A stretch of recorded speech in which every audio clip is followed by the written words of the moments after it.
আজ বানাবো আমুদি মাছের ফিশ ফ্রাই। তা সবার আগে মাছটাকে ধুয়ে বেছে মুন্ডুটা বাদ দিয়ে মাছের একটু নুন লেবু মাখিয়ে রেখে দিয়েছি। তারপর একটা পেস্ট তৈরি করে নিয়েছি, আদা রসুন ধনে পাতা। আর এদিকে ব্যাটারের জন্য রেডি করা আছে বেসন, জোয়ান, একটু লঙ্কা গুঁড়ো, হলুদ গুঁড়ো, জিরে গুঁড়ো, নুন। এটা ব্যাটার তৈরি হবে। ব্যাটারটা করার পরে এটা একটা করে ব্যাটারে ডুবিয়ে তেলে ভেজে নিলেই রেডি আমুদি মাছের পকোড়া। এটা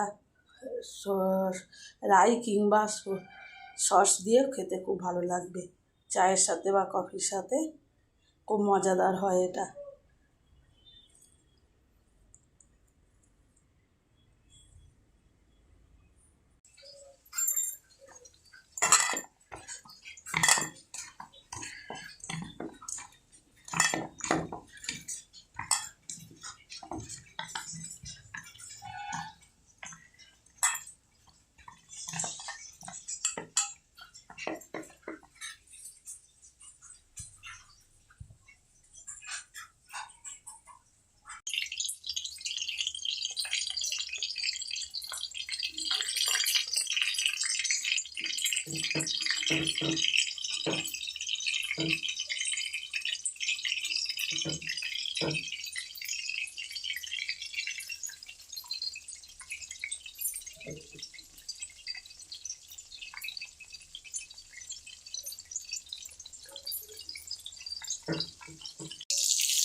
তাহলে রেডি আমুদি মাছের ফিশ ফ্রাই।